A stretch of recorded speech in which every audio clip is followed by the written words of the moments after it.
ngàyนี้ខ្ញុំសូមលើកយករឿងមួយដែលមានចំណងជើងថា Bully Goblin ដែលជាសារភាពយន្តរបស់កូរ៉េដែលនិយាយអំពីប្រុសម្នាក់មានក្បាច់គុណពូកែនៅក្នុងការប្រយុទ្ធគ្នាប៉ុន្តែគាត់ត្រូវបានលាក់មុខនិងអាចនិយាយបានថាគាត់គឺជាមនុស្សអាចកំបាំងចំទាំងអត្ថន័យនៃខ្សែភាពយន្តនេះមានយ៉ាងណានោះសូមជួយទស្សនាទាំងអស់គ្នាដំបូងនៃសាច់រឿងជាផ្លូវក្រោមដីមួយមានការប្រយុទ្ធគ្នារវាងបរិមពាក់អាវខ្មៅម្នាក់ជាមួយនឹងដៃគូរបស់គាត់ដែលជាសិស្សសាលាហើយបរិមម្នាក់ដែលពាក់អាវខ្មៅនេះគាត់គឺជាមនុស្សដែលពូកែក្នុងការវាយគ្នាខ្លាំងណាស់ដែលគាត់ត្រូវបានគេដាក់រហស្សនាមឲ្យថា Goblin គឺជាអ្នកសម្លាប់ព្រោះថាកណ្ដាប់ដៃរបស់គាត់អាចវាយធ្វើឲ្យមនុស្សស្លាប់បានហើយក្បាច់គុណរបស់គាត់ពិតជារហ័សនិងធ្វើឲ្យដៃគូរបស់គាត់ពិតជាពិបាកទប់ខ្លាំងណាស់ហើយរាល់ការប្រយុទ្ធនោះគ្មាននរណាម្នាក់បានឃើញមុខរបស់គាត់ពិតនោះទេព្រោះថាគាត់ដូចជាមនុស្សអាចកំបាំងចឹងអ្វីដែលគ្រប់គ្នាបានដឹងនោះគឺគាត់ពាក់អាវពណ៌ខ្មៅនិងមានរូបយក្សនៅពីក្រោយខ្នងហើយគ្មាននរណាម្នាក់ស្គាល់ថាតើគាត់គឺជានរណានោះទេហើយនេះគឺជាដំណើរដើមរឿងនៃការចាប់ផ្ដើមនៃរឿង Goblin តោះជួបដល់សាច់រឿងរបស់យើងតែម្ដងទៅចេញពីសិស្សម្នាក់ដែលគាត់មានឈ្មោះថាជីនស៊ូដែលគាត់គឺជាតួឯកនៅក្នុងរឿងនេះហើយមើលទៅសាររបស់គាត់ទៅយើងដឹងហើយគឺវេកដាលដឹងថាគាត់គឺជាមនុស្សហេតុភាពតែម្ដងហើយនេះគឺជាថ្ងៃដំបូងដែលគាត់ត្រូវទៅសាលារៀនប៉ុន្តែមើលទៅគឺវាមិនស្រស់ស្រាយនោះទេមានតែសិស្សដែលបានធ្វើបាបនិង bully ទៅកាន់សិស្សដទៃទៀតដើម្បីទារប្រាក់និងគំរាមធ្វើបាបទៅកាន់សិស្សដទៃដែលអន់ជាងខ្លួនដែលវាគឺជាគំរូដ៏អាក្រក់ខ្លាំងណាស់ទៅដល់មនុស្សជំនាន់ក្រោយតួឯករបស់យើងឃើញដូចនេះគឺគាត់បានធ្វើអីនោះទេគាត់ក៏បានដើរចេញទៅ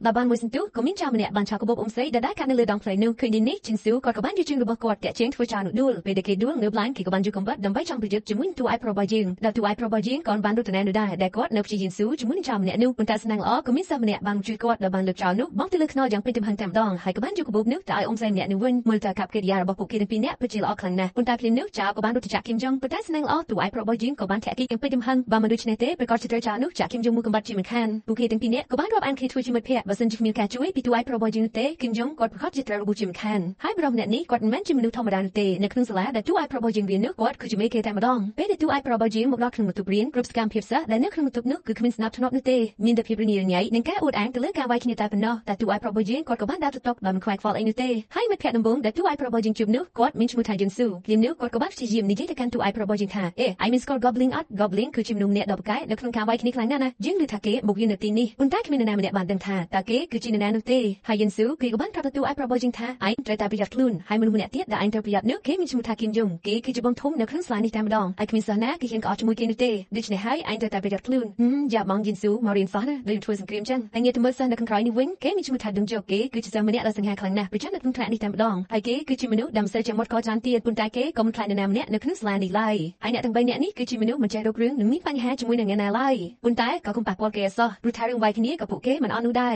ហើយលោកគ្រូបានប្រាប់ពួកគេថាកុំឲ្យតែមានបញ្ហាជាមួយសិស្សដទៃទៀតអីធ្វើយ៉ាងណាគឺត្រូវតែខំរៀនទៅអ្នកទាំងអស់គ្នាក៏បានញឹមនិងបានឆ្លើយថាបាទលោកគ្រូពេលម៉ោងសម្រាប់ក៏មានសិស្សម្នាក់ដែលមានសក់បាក់ជុំជុំនឹងបានមករឿងជាមួយនឹងប្រុសសង្ខាមប្រចាំថ្នាក់របស់យើងប៉ុន្តែគេមិនមុនក៏អីនោះឡើយហើយសិស្សម្នាក់នោះក៏បានវាយក្បាលគេនិងបានរករឿងគេប៉ុន្តែហេយុនវិញគេក៏បានចិត្តទៅកាន់សិស្សម្នាក់នោះថាអេឯងចង់ទៅណាទៅកុំរករឿងយើងប្រយ័ត្នយើងទ្រាំបានណោះប៉ុន្តែសិស្សម្នាក់នោះនៅតែឌីរដាល់ហើយបានវាយទៅកាន់ហេយុនមានអីក៏ត្រូវបានគាត់ចាប់ដៃជាប់ហើយដៃរបស់គាត់ខាងទៀតក៏បានចាប់កលរបស់គេរុញទៅខាងក្រោយនិងបាននិយាយទៅកាន់គេថាកុំប្រយ័ត្នយើងទ្រាំបានឯងខ្ទប់គៀនក្រាគៀនហ្នឹងហើយក៏បានធ្វើសរសៃសៃនៅក្នុងថ្នាក់នោះបានគិតថាហេយុនគាត់គឺជាអ្នកប្រយុទ្ធអាចកំបាំងនោះហើយព្រោះថាគាត់គឺជាមនុស្សភាពមិនសូវចេះមុតកហើយគឺចេះក្បាច់គុណទៀតហើយពេលដែលចេញពីសាលានោះពួកគេក៏បានមកអង្គុយនិយាយជាមួយគ្នាដែលជីនស៊ូបានសួរទៅកាន់ហេយុនថាតើឯងគឺជាមនុស្សអាចកំបាំងនោះមែនទេដែលគាត់បានតបទៅកាន់គេថាមិនមែននោះទេយើងគឺជាយើងនឹងហើយប៉ុន្តែជីនស៊ូគេនៅតែសង្ស័យទៅលើគាត់ដដែលថាគាត់គឺជាមនុស្សអាចកំបាំងនឹងហើយហើយមើលទៅឯប្រុសរបស់យើងវិញគឺគាត់មិនបានកអីទេហើយគាត់ក៏បានដើរចាចេញទៅជាមួយនឹងហេយុនព្រោះថាពួកគេមិនចង់ស្ដាប់នឹងនិយាយរឿងពីមនុស្សអាចកំបាំងនោះឡើយហើយកាត់ចូលមកដល់បងធំនៅក្នុងសាលានេះវិញម្ដងគាត់ក៏បានប្រាប់កូនចៅរបស់គាត់ថាមិនឲ្យបង្ករឿងនិងមានបញ្ហាជាមួយនឹងអ្នកណាឡើយព្រោះថានៅក្នុងសាលានេះគឺមាន Goblin គឺគេបានមកហ៊ាននៅទីនេះដែរព្រោះថាបើសិនជាប៉ះគេហើយប្រកាសជាមិនរួចខ្លួននោះទេកូនចៅរបស់គាត់ក៏បានស្ដាប់តាមប៉ុន្តែមានសិស្សម្នាក់ទៀតគេមិនខ្លាច Goblin នោះឡើយដោយបំណងរបស់គេធ្វើយ៉ាងណាដើម្បីជួប Goblin នោះដើម្បីប្រយុទ្ធមួយស្មើព្រោះថាគេពិតជាចង់សាកថ្មីដែរណាស់ថា Goblin នោះគេពូកែវាយប៉ុណ្ណាហើយគេក៏បានដាក់ប្រយុទ្ធជាមួយនឹងសិស្សដទៃនៅក្នុងសាលានោះដើម្បីស្វែងរក Goblin មើលទៅគេដូចជាមនុស្សរកចិត្តអញ្ចឹងហើយក៏បានវាយសិស្សម្នាក់ដែលជាដៃគូរបស់គេនឹងឡើងថ្ងាប់ថ្ងាល់ទោះបីជាគេដួលក៏ដោយក៏គេនៅតែទាត់ទៀតដែលមិនសំចៃជើងនោះទេមើលទៅគាត់ពិតជាចង់ប្រយុទ្ធជាមួយនឹង Goblin ខ្លាំងណាស់ហើយនៅថ្ងៃនោះដែរសិស្សម្នាក់ដែលមានបញ្ហាជាមួយនឹង Heyun នោះគេក៏បាននាំបងធំរបស់គេមកចាំគាត់ដល់បន្ទប់តែម្ដងពេលដែលពួកគេបានដើរមកដល់ភ្លាមសិស្សម្នាក់នោះក៏បានចង្អុលទៅកាន់គេនិងប្រាប់បងធំរបស់គេថាគឺម្នាក់នោះហើយបងគឺម្នាក់នោះហើយដែលបានវាយខ្ញុំកាលពីថ្ងៃមុនហ្នឹងឃើញដូចនេះបងធំម្នាក់នោះក៏បានដើរសម្ដៅទៅកាន់ Heyun និងបានសារទៅកាន់ Heyun តាមពិតពួកគេទាំងពីរនាក់គឺស្គាល់គ្នាហើយដូចជាបងប្អូនប្រការនឹងគ្នាអញ្ចឹងព្រោះថាផ្ទះរបស់ពួកគេគឺនៅជាប់គ្នាបរមម្នាក់នោះក៏បាននិយាយទៅកាន់កូនចៅរបស់គេថាពួកឯងគឺហែមកប៉ះពាល់បងរបស់យើងជាដាច់ខាតបើមិនដូច្នេះទេពួកឯងប្រកាសជាមានរឿងជាមួយនឹងយើងជាមិនខានដែលបានធ្វើសិស្សម្នាក់នោះគេពិតជាអន់ចង់ខ្លាំងណាស់ហើយក៏បានធ្វើឲ្យអូនសៃនៅក្នុងថ្នាក់នោះគេពិតជាមានការចាប់អារម្មណ៍ទៅលើ Heyun របស់យើងមែនតើព្រោះពួកគេបានគិតថា Heyun របស់យើងប្រកាសជា Goblin ជាមិនខានហើយក៏បានធ្វើបងធំនិងកូនចៅរបស់គេម្នាក់នោះបានសង្ស័យទៅលើ Heyun ដែរហើយពេលដែលចេញមកផ្ទះនោះជីនស៊ូគេនៅតែសួរដដែលថាតើឯងគឺជា Goblin មែនទេប៉ុន្តែមើលទៅមុខរបស់គាត់ពិតជាធន់ជាមួយនឹងជីនស៊ូណាស់គាត់បានប្រាប់ថាគឺគាត់មិនមែននោះទេចុងមកដល់តួឯករបស់យើងដែលកំពុងអង្គុយមើលសភៅក្បាច់គុណនេះវិញម្ដងគាត់ក៏បានស្មៃតាដិតកាលគាត់នៅរៀនគឺជាសាស្ត្រនៅវិទ្យាល័យគឺត្រូវបានឌីនច្បងធ្វើបាបដែលបានវាយគំរាមទារប្រាក់និងបានឲ្យគាត់ទៅលួចនំនៅក្នុងម៉ាតទៀតផងប៉ុន្តែក៏ត្រូវបានម្ចាស់ម៉ាតចាប់បានហើយក៏បាននាំគាត់ទៅស្ថានីយ៍ប៉ូលីសឪពុករបស់គាត់ គាត់ក៏បានយកគាត់ត្រឡប់មកវិញហើយពេលមកដល់ផ្ទះគាត់ក៏បានសួរទៅកាន់គុណរបស់គាត់ថាឯមានលុយហើយរស់នៅក្នុងក្រុមគ្រួសារអ្នកមានហើយអ្វីបានជាគុណទៅលុយរបស់គេអញ្ចឹងគាត់ក៏បានឆ្លើយប្រាប់ប្រងទៅពុករបស់គាត់តែម្ដងដែលបាននិយាយថាពេលខ្ញុំទៅរៀនខ្ញុំត្រូវបានគេធ្វើបាបដោយពួកគេបានវាយខ្ញុំដើម្បីយកលុយហើយនឹងឲ្យខ្ញុំទៅលុយរបស់នៅក្នុងម៉ាតបើសិនជាខ្ញុំមិនទៅនោះទេពួកគេប្រកាសជាវាយខ្ញុំជាមិនខាននៅពេលដែលបានលឺដូចនេះមិនបានធ្វើឲ្យពុករបស់គាត់ខាងគាត់ខ្លាំងនោះទេក៏បានឲ្យស្ពើមួយក្បាលដែលជាស្ពើក្បាច់គុណទៅឲ្យគាត់ហាត់ដែលវាគឺជាក្បួនតម្រានៅក្នុងការប្រយុទ្ធជាមួយនឹងសត្រូវហើយរយៈពេលជាច្រើនឆ្នាំគាត់ក៏បានមកហាត់ធ្វើឲ្យរាងកាយរបស់គាត់កាន់តែពូកែមមួននិងខ្លាំងក្លានៅក្នុងការប្រយុទ្ធហើយមកដល់ពេលនេះគឺគាត់មិនបានខ្លាចនរណាទៀតនោះទេប៉ុន្តែគាត់ក៏បានយកក្បាច់គុណនេះទៅធ្វើបាបនរណាម្នាក់នោះឡើយនៅថ្ងៃមួយគុណចាស់របស់បងធំម្នាក់នោះក៏បានទៅជួបជាមួយនឹងបងរបស់គេនៅលើដំបូលអគារនិងបានសួរទៅកាន់គេថាតើបងរបស់លោកគឺជា Goblin មែនទេដែលសិស្សម្នាក់នោះគេពិតជាចង់ជួបជាមួយនឹង Heyun ដើម្បីប្រយុទ្ធខ្លាំងណាស់ព្រោះគេបានគិតថា Heyun គេគឺជា Goblin បងធំម្នាក់នោះគេក៏បានសួរ Heyun ថាតើឯងគឺជា Goblin មែនទេ Heyun គេក៏បានប្រាប់ទៅកាន់គាត់ថាខ្ញុំមិនមែនជា Goblin អីនោះទេខ្ញុំមកទីនេះគឺដើម្បីរៀនហើយនៅពេលដែលខ្ញុំរៀនចប់ខ្ញុំនឹងរកការងារធ្វើខ្ញុំមិនបានគិតទៅលើការប្រយុទ្ធគ្នាអីនោះឡើយប៉ុន្តែបងប្រុសរបស់គាត់ក៏បានប្រាប់ទៅកាន់គាត់ថាប៉ុន្តែពួកគេបានចាត់ទុកឯងគឺជា Goblin ហើយឯងតែប្រយ័ត្នខ្លួនគឺថាពួកគេប្រកាសជាមករឿងឯងជាមិនខានលីដូចនេះបានធ្វើឲ្យ Heyun គេពិតជាមិនសប្បាយចិត្តសោះព្រោះថាគាត់មិនចង់មានបញ្ហាជាមួយនឹងណាម្នាក់នោះឡើយនៅថ្ងៃមួយសេះស្អាតនៅក្នុងថ្នាក់ក៏បានមកបបួល Heyun និងទូឲ្យប្រុសរបស់យើងគឺទៅដើរលេងឃើញដូចនេះ Jinsu គេក៏បានព្យាយាមទៅចាប់ដៃពួកនាងប៉ុន្តែពួកនាងគឺមិនបានចាប់ដៃនោះទេធ្វើឲ្យគាត់ខ្មាស់ Game Master នោះឡើយប៉ុន្តែពួកគេទាំង3នាក់គឺមិនបានខ្វាយខ្វល់ជាមួយនឹងមនុស្សស្រីនោះឡើយពួកគេបែរជាមកលេង Game FIFA បាល់ទាត់ទៅវិញដើម្បីបង្កើតមិត្តភាពល្អរវាងគ្នាទៅវិញទៅមកហើយពួកគេក៏បានខ្លាចជាមិត្តភក្តិនឹងគ្នាចាប់តាំងពីពេលនោះទៅ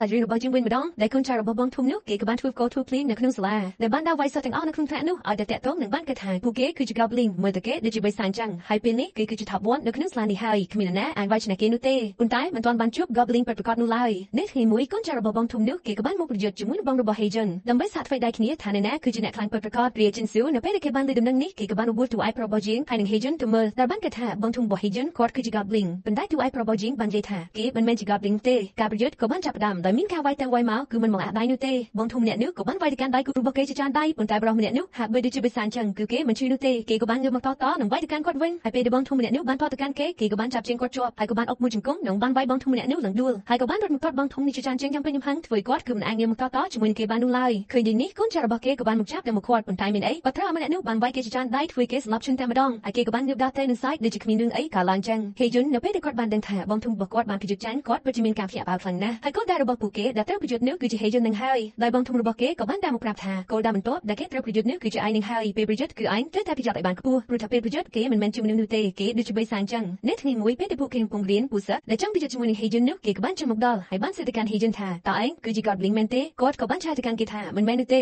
យើងកំពុងតែរៀនបើពួកឯងគ្មានការអីទេឆាប់ដើរចេញទៅមានអីគេក៏បានថា Heyun មួយជើងពេញទំហឹងធ្វើគ្នាដួលដាច់គ្នាទៅនឹងអត់នោះប៉ុន្តែគេម្នាក់នោះនៅតែរកគ្រឿង Heyun មានអីគេក៏បានមកទៅកាន់ Heyun ប៉ុន្តែក៏ត្រូវបានគាត់ចាប់ដៃជាប់ហើយគាត់ក៏បានវាយទៅកាន់គេវិញគឺត្រូវជួយសានដៃដែលមើលទៅប្រុសម្នាក់នោះមិនមែនជាដៃគូរបស់គេនោះទេហើយសិស្សម្នាក់នោះក៏បាននិយាយទៅកាន់ Heyun ថាគឺមានសិស្សនៅក្នុងនេះគឺបានធ្វើការងារ part time តើពួកឯងចង់ដឹងថាគេគឺជានរណានោះទេឮដូចនេះបានធ្វើឲ្យ Heyun គឺគេមិនតដៃនោះទេបើសិនជាសាលាដឹងនឹងត្រូវបញ្ឈប់គេពីការសិក្សាជាមិនខានគេក៏បានយល់ព្រមឲ្យសិស្សម្នាក់នោះគឺវាយគេតាមសេរីចិត្តតែម្ដងហើយពេលដែល Heyun នេះដួលមានអីសិស្សម្នាក់នោះក៏បានលើកកៅអីបំរុងទៅវាយគេទៀតប៉ុន្តែក៏ត្រូវទូឯប្រុសរបស់យើងចាប់ជាប់យ៉ាងបាននិយាយទៅកាន់គេថាបើសិនជាឯងមិនចង់ស្លាប់នោះទេឯងឆាប់ចាក់ចេញពីទីនេះទៅភ្លាមនោះលោកគ្រូក៏បានមកដល់ហើយពួកគេក៏បានវាយគ្នាអស់ទៅដែលពួកគ្មានដំណឹងទាំងនោះគឺគេមិនអស់ចិត្តនោះដែរគេក៏បានមករករឿងទូឯប្រុសរបស់យើងដល់មកតែម្ដងហើយក៏បានយកដៃរបស់គេទៅទះកំភ្លៀងថ្នមទៅកាន់ទូឯប្រុសរបស់យើងនិងបានដាក់ទូឯប្រុសរបស់យើងទៅវាយគ្នានៅលើដំបូលអគារសាលាទូឯប្រុសរបស់យើងក៏បានមកតាមការណាត់ជួបដើម្បីប្រយុទ្ធជាមួយនឹងក្មេងទំនឹងនោះប៉ុន្តែភ្លាមនោះបងធំរបស់គេក៏បានមកដល់ហើយបានប្រកាសស្មារពួកគេទាំងពីរនាក់និងបាននិយាយទៅកាន់កូនចៅរបស់គេថាពួកគេគឺជាមិត្តភក្តិសម្លាញ់របស់យើងបើសិនជាណាចង់មានបញ្ហានឹងរករឿងពួកគេនោះគឺដូចជារករឿងយើងចឹងតែបានធ្វើកូនចៅរបស់គេគឺមិនហ៊ាននោះឡើយនិយាយរួចពួកគេក៏បានដើរចេញមកបងធំម្នាក់នោះក៏បានប្រាប់ទៅកាន់ពួកគេថាបើសិនជាមានណាចង់រករឿងពួកឯងនោះគឺពួកឯងឆាប់តាមយឺតមកយើងនឹងចាត់ការគេឲ្យប៉ុន្តែក្នុងសាលានេះគឺគ្មានណាហ៊ានជាមួយគេនោះទេ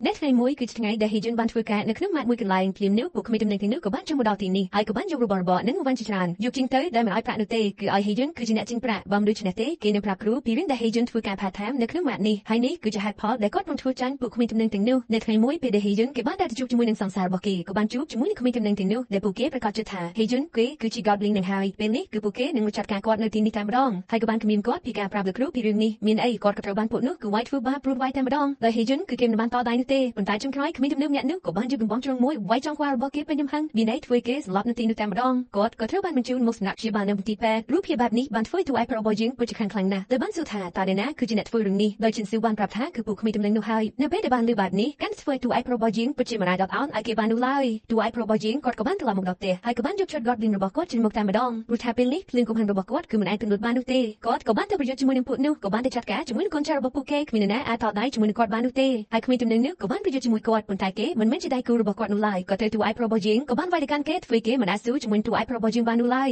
ភ្លាមនេះជិនស៊ូនិងបងធំម្នាក់នោះក៏បានមកជួយដែលបានគិតថាទូឯប្រុសរបស់យើងគឺមិនអាចយកឈ្នះគេបាននោះឡើយប៉ុន្តែពេលមកដល់ទើបពួកគេបានដឹងថាទូឯប្រុសរបស់យើងគាត់គឺជា Goblin ចាំពិតប្រាកដទូឯប្រុសរបស់យើងក៏បានមាត់គេជាច្រើនដៃនិងទាត់គេជាច្រើនជើងហើយចុងក្រោយនេះទូឯប្រុសរបស់យើងក៏បានរវល់មួយជើងចំពុំករបស់គេដែលបានធ្វើគេខ្ទាតទៅខាងក្រោយមិនដឹងថាស្លាប់ឬរស់នោះទេដល់គេសាសមនឹងទទួលនៅអ្វីដែលគេបានធ្វើចំពោះមិត្តភ័ក្តិរបស់គាត់ទូឯប្រុសរបស់យើងក៏បានដើរចេញមកជាមួយនឹងជិនស៊ូនិងបងធំម្នាក់នោះដែលគាត់បានប្រាប់ទៅអ្នកទាំងពីរថាជួយយកបានរឿងនេះផងព្រោះខ្ញុំមិនចង់ឲ្យអ្នកណាដឹងពីរឿងនេះនោះទេអ្នកខ្លាំងពិតប្រាកដគឺគេមិនដែលអួតអាងនិងបង្ហាញថាខ្លួនគឺជាអ្នកខ្លាំងនោះទេគឺគេរក្សាភាពស្ងៀមស្ងាត់បានល្អខ្លាំងណាស់រឿងក៏ត្រូវបានចប់ត្រឹមនេះសូមអរគុណចំពោះប្រិមិត្តដែលចំណាយពេលវេលាតាមដានតាំងពីដើមរហូតដល់ចប់និងសូមអភ័យទោសរាល់កំហុសឆ្គងត្រង់ណាដែលចេតនា